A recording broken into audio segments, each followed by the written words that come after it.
Hey everybody, so welcome to my first Animal Crossing video. This is actually the first game that I've played in 10 years and I was really excited to, I don't know, just play a game. It was so much fun and this is like the best game to play. So I thought, because this is my first video, I thought we would relocate my house and create a pretty bomb rainbow garden. And I'm gonna move my house to the back of my village right in front of like the forest area. It's a huge property, there's a lot of land, and I can really fit a nice big rainbow garden in front. So that's what we're gonna be doing. So let's get started. Now, to begin, I'm starting with my path. I'm just using the cobblestone. I think this was called the cobblestone path. And I'm making it 3 bricks wide, just because I want this to be a very grand entrance.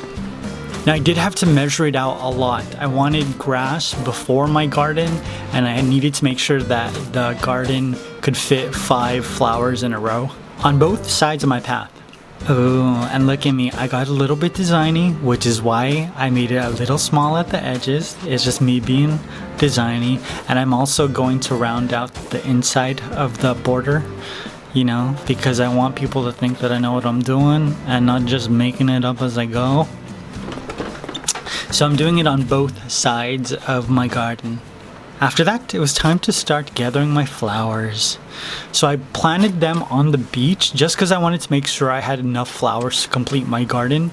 I've been looking for a plot of land for like a week. I just didn't know where I wanted to set up.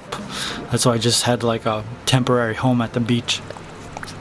Then it was time to start planting. Now the edges, because they are smaller, only consist of 3 flowers, and then I moved on to 5 flowers. I started with pink at one end and it's gonna end with black on the other end.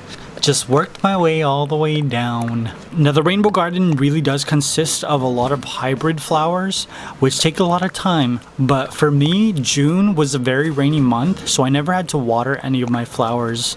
I just time traveled, did June 3 times, and the rain took care of all of my flowers, which is why I was able to grow so many. But it did take a lot of time. A lot of clicking save and then reset.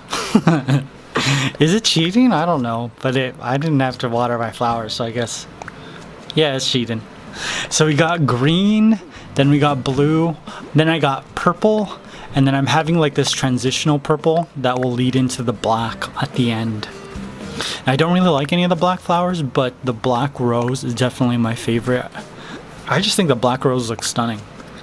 Oh, look at that. Just run through and destroy all the flowers. My favorite thing to do. After I finished my garden, I just highlighted the edges with some cypress. I like cypress a lot. It looks so fancy. I want this to look like a very fancy place. So we got edges of cypress. I'm gonna do that on both sides of my garden.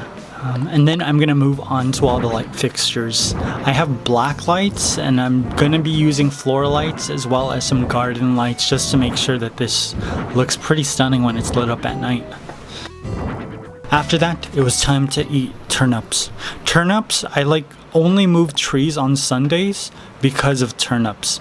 Otherwise, eating all that fruit just takes so much time. So I got my trees, I transplanted them onto the edges of my garden because I really don't want to hide any of the colors. I want to make sure I highlight all of them. So trees at the end so that you can see all of the flowers. Last but definitely not least, it was time to move my house in. That's what it's gonna look like. That's looking pretty sick. Did I? Congratulations, homie. You're a landowner, Copa. My house was done, but I'm gonna let this simmer for like a week because things are probably gonna change the more that I look at it. So let's check back in a week. Ta-da! Things did change. I added a stone wall, I added some shrubs, I added more lights, and a flower cart just to make it look even more fancy. I didn't want to overpower this with too many items, but I also wanted to make sure that it looked like my house and not just like a rainbow park, which is why I added the stone wall. And I was going to add another stone wall at the beginning of the garden, but then I wouldn't be able to run through this garden so freely, which is why I decided against it. Run, homie, run. Now I'm curious, what about this design do you like? What will you incorporate into your own island? And what do you hate? Let me know in the comments. Now remember to subscribe. I hope you guys enjoyed this. I love you. I'll see you very soon. Bye.